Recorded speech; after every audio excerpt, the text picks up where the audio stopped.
back to the... Oh, we just went live then. We'll start again.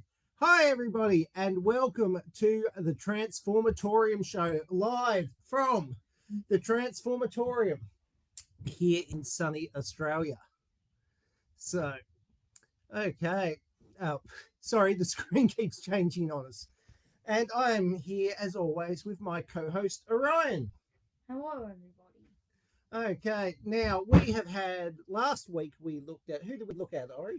Springer and Beachcomber. That's right, nice and loud. Springer and Beachcomber, and that was a request from, was it? Frostbite G.I. Joe Repo channel. Frostbite's G.I. Joe Repo. That's it. Now, we've had a request this week from Mikey. Now, Mikey has got a YouTube channel as well. He does with Clinton Hahn called Toy Reel. And I highly recommend that you go and have a look at Toy Reel. It's a great channel. But then again, I might be a bit biased because I'll watch any channel that I appear on. And I've done their channel before. Very good channel. It's a very good channel. It is, isn't it? So Mikey has asked that we look at perhaps one of the most popular characters in the Transformers franchise. And that is, as you can see here, Soundwave. Okay, now we've decided we're not going to do the whole multiverse Soundwave because Soundwave crops up in Energon, Cyberverse, Earthspark, animated, all Prime. Prime. He turns up. Fourth Cybertron, Creo. That's it. Lots of them. Oh, we haven't put Cree up here. But yeah, lots of different ones. But we're going to look at the Generation 1 Soundwave. Ori's gone off to find Cree. Don't worry, Ori, he's in the cabinet, mate. It'll be too hard to get out. Oh. It'll be too hard to get out. So we are looking at Generation 1 Soundwave today. So, Orion, lovely big voice. Can you tell the viewers at home all about Generation 1 Soundwave? Generation 1 Soundwave. It was originally, his first form was a pole. And so he was a light post, wasn't he? Light post. The Decepticon symbol was based off his head originally. Because if you have a close look, things. You want me to hold one close to the camera for you? Yes. So the people at home can see? So you can see the things up on the top of his head look oddly similar to the Generation 1 symbol, and as you can see, you can tell it's based off that. So, yes, his forehead became the symbol for the Decepticons. Right, yeah, so he first turned into a light post. What did he turn into next?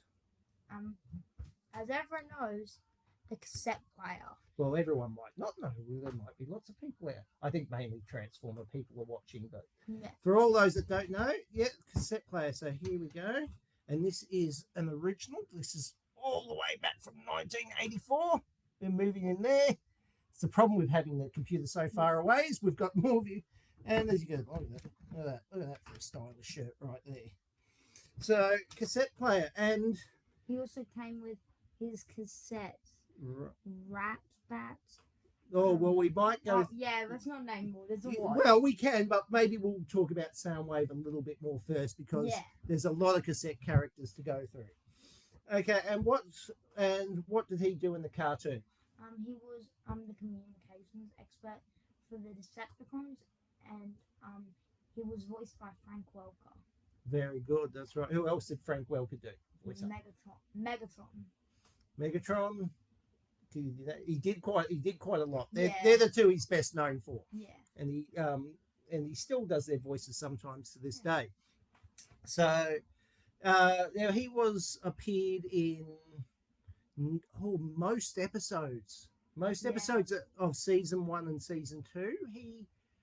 Most characters from season 1 and 2 got axed after the movie, and very few of the Decepticon characters that weren't from a combiner team showed up in season 3.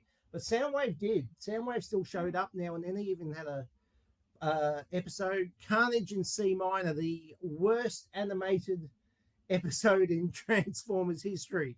but he and Blaster had a fight. The Constructicons changed teams. That's it. They were all over the shop. He didn't show up in season 4, but then he turned up in what Japanese series? The Headmasters. Headmasters. What happened to him in the Headmasters? He got blown up as well as Blaster, and he turned into Sound Blaster. That's right. So now I don't have a Gen 1 Sound Blaster toy. I do have some other ones. So Sound Blaster. This one's. So that is. Colors. That's actually here. Yes, it's actually a Soundwave, but it's in Sound Blaster colors. Yeah. So that's actually the MP3 player one. So we've got a few Sound Blasters here, and yeah, Soundwave got killed, got blown up, and his cassettes all rescued the parts, and he got turned into Sound Blaster, which was essentially the same toy. There's another little Sound Blaster there. Except called black, and I'm pretty sure he's meant to be like more powerful. Well, he could carry two. The toy could carry 2 cassettes in the chest. So instead of one, he could carry 2 in the chest.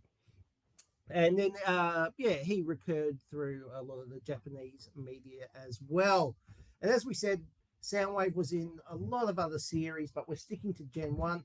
He did get one last Gen 1 toy, an Action Master, which I don't have. I really wish I did. Anyone feels like donating one, please feel free to send it to the Transformatorium. And with the Action Master, he came with a little gargoyle named Wing Thing. Or Cold Thing. Ghostbusters. Because you know, Ghostbusters, the gargoyle is always showing up in Ghostbusters. No. But the point is, they could have done it so like the gargoyle could have been the one from Ghostbusters. Because on the building, they keep showing up the top. Oh, yeah. I see where you're going to now. The Wing Thing turned from a sort of little gargoyle bat-like creature into a gun. Now I don't have that finger. I do have a couple of Wing Things, but when he started to get recolored version of Rat Bat. So there is the masterpiece. It's really hard to show people stuff. There is the masterpiece Wing Thing there. I do have a Generations one as well somewhere. So I reckon we could tell them. Gen 1 Soundwave.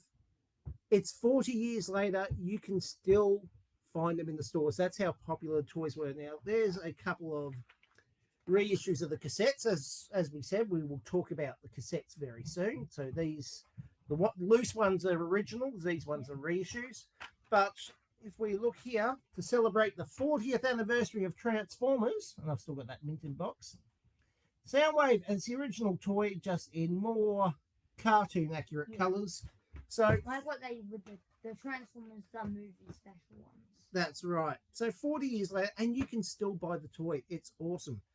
Now, we can't talk about Soundwave, can we, without talking about the cassettes. So how about, what I'll do is, I'll pick them up one at a time, and you can tell the viewers at home all about that character. What do you reckon? Yep. So let's start off with the most well-known one. We have Laserbeak here. He's been a spy for the Decepticons. He's played a big role in the Transformers the movie, as he was the one who found out about the Autobots ship, and that's why all of our most beloved Transformers are destroyed. That's right. It's Laserbeak. It's not Hasbro's fault. It's Laserbeak's fault that everyone's dead. I can't believe Laserbeak. That's it. And then we have his counterpart, Buzzsaw. So Buzzsaw, and he actually was packing with the original Soundwave toy, and he's a gold condor.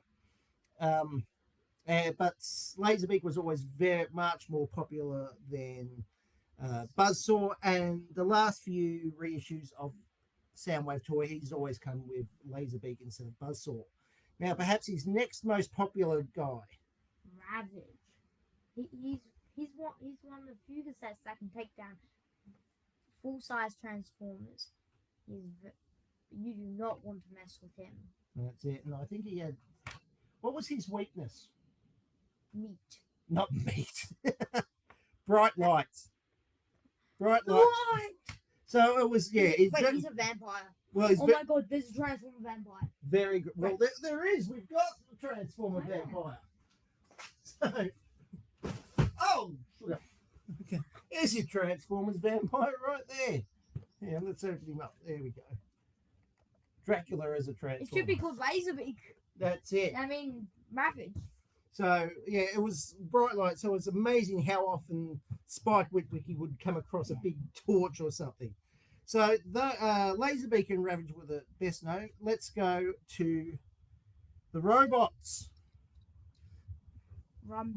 Rumble. Now, famously, the toy has almost always been black and white, as you can see there. And red.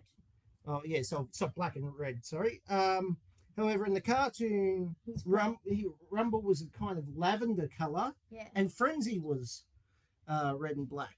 So That's what I always get them confused because I'm always going by the cartoon because I watched the one that much that I'm used to Rumble being purple. that's it. So now, Rumble, and what was Rumble's special power? That's right. He had his. Though Frenzy had it, it was more iconic for Rumble to have. Yeah, I think there was one episode Frenzy did it. I think it was an attack on New York or something. There we go. There's a little Rumble with his pile drivers. So, and of course with Rumble as his partner in crime, Frenzy. Frenzy was never quite as popular as Rumble. He had sonic powers, but they never really used it in the cartoon. Now it's those 5 that we've just looked at were the main ones. They were all the ones used through season 1 and 2. Then we got to the not live action movie, the animated movie in '86, and they introduced the next cassette character, who is Ratbat. Now Ratbat's got besides his weapon falling off, Ratbat's got an interesting history. Do you want to tell people at home about Ratbat? He's a Decepticon senator that was destroyed, and like they put its mind in that.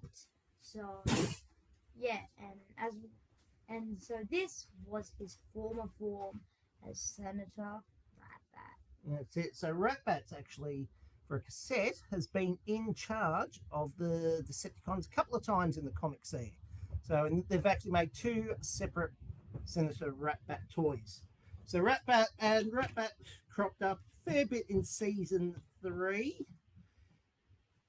Now, after that, they still kept making cassettes. So, oh no, sorry, there was 2 more that showed up in season 3. And that was Slugfest. I'm pretty sure it was like only 1 episode. Slugfest. And Can you remember the other one's name? I know, but I forgot. Overkill. Oh yeah, Overkill. Yeah, and I really like Slugfest for some reason. I think he's very cool. They're the cassette Dinobots. That's it. And they showed up in 1 scene in 1 episode of season 3 of the cartoon. And we talked about Carnage and C Minor being the worst animated.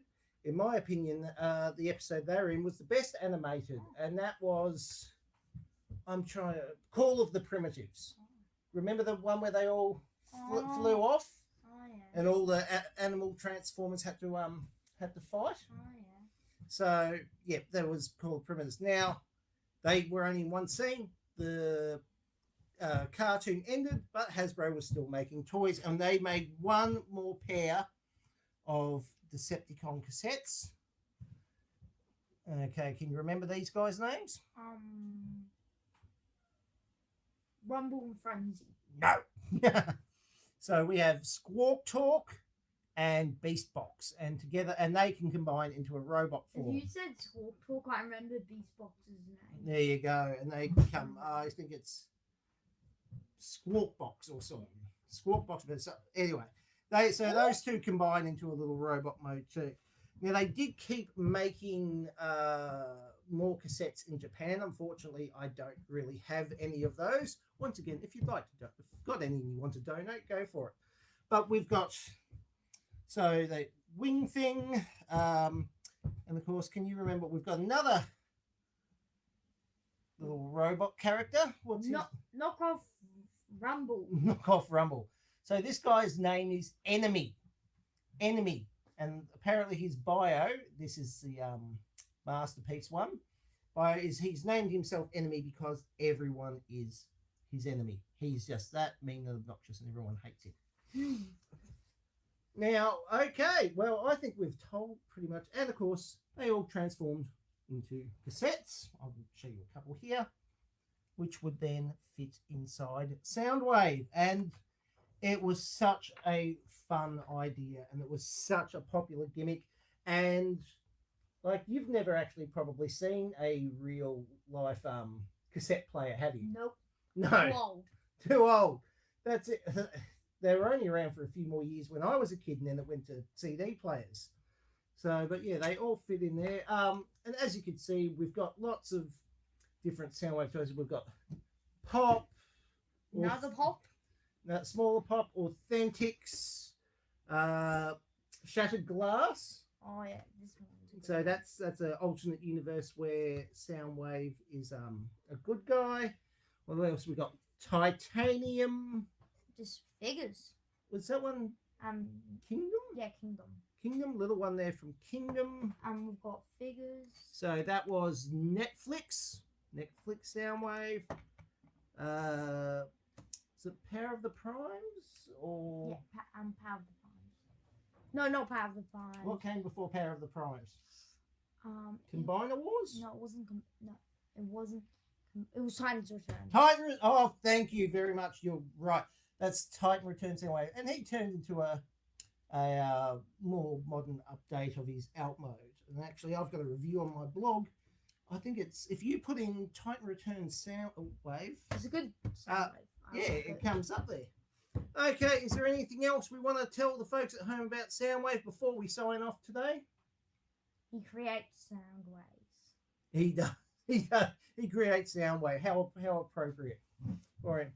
Okay, well, that has been Big Angry Trev and Orion coming to you from the Transformatorium, and we've been talking about Soundwave today. So cheers to Mikey who put out the request for that. Remember, if you'd like us to look at a specific character or a specific toy line or a specific subgroup in the future, please feel free to leave it in the comments and we'll try and get to that in the future.